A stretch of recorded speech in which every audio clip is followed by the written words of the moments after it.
సర్వేంద్రియానం నయనం ప్రధానం అన్నారు. సో మన అన్ని బాడీ పార్ట్స్లో ఐస్ ఇంపార్టెంట్ అండి. సో బ్లైండ్నెస్ ఉన్న వాళ్ళకి అదర్ వర్క్స్లో కానీ చాలా డిఫికల్టీ ఉంటుంది.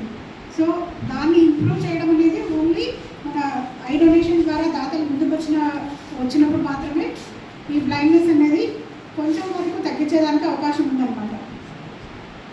అలాగే ఇంకొకటి ఏమంటే, మామూలుగా అయితే మిగతా ఆర్గాన్ డొనేషన్ అనేది, మిగతా బాడీ పార్ట్స్ అన్ని కూడా డొనేషన్ అనేది బ్రెయిన్ డెత్ అయిన వాళ్ళని మాత్రమే మనం తీసుకోవడానికి అవకాశం ఉంటుంది. కానీ ఆఫ్టర్ డెత్ తర్వాత మనం ఒక్కటి డొనేట్ చేయగలిగేది ఓన్లీ కార్నియాస్ మాత్రమే మనకు ఉపయోగపడతాయి అన్నమాట. ఆఫ్టర్ డెత్ చేయగలిగింది అది ఒకటే. సో ఐజ్ అనేది ప్లస్ మనకి ఇప్పుడు నీడ్ అనేది చాలా ఉంది. అంటే 0.9% దాకా ఈ కార్నియల్ బ్లైండ్నెస్ అనేది ఉందన్నమాట.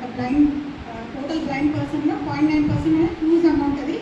కానీ కార్నియాస్ అనేది మనం ల్యాబ్లో కానీ సో ఎక్కడ ప్రొడ్యూస్ చేయలేము. సో ఇది ఎలా వస్తుందంటే ఖచ్చితంగా మనం డొనేట్ చేయడం ద్వారానే, ఎవరైనా డొనేట్ చేస్తేనే కార్నియాస్ అనేది మనకి వస్తుంది అన్నమాట. సో ఈ కార్నియల్ బ్లైండ్నెస్ ఈ డొనేట్ చేసిన ఐస్తో మనం అందరి బ్లైండ్ పీపుల్కి చూపు ఇవ్వడానికి అవకాశం ఉందా అంటే లేదు. ఓన్లీ కార్నియల్ బ్లైండ్నెస్ ఉన్న వాళ్ళకి మాత్రమే ఈ డొనేట్ చేసిన ఐస్ ఉపయోగపడతాయి అన్నమాట.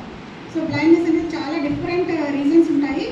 వాటిలో కార్నియల్ బ్లైండ్నెస్ ఎందుకు వస్తుంది అంటే, వన్ మేజర్ రీజన్ ఏమంటే ఒకటి ఇంజురీస్ అన్నమాట. అంటే స్పోర్ట్స్ ఇంజురీస్ కానీ, లేదా ఫీల్డ్లో అంటే పొలంలో పనిచేసే వాళ్ళకి ఎక్కువగా ఈ పుల్లలు గుచ్చుకోవడము, దాంతో కార్నియల్ అల్సర్స్ ఫామ్ అయిపోయి కార్నియా అంతా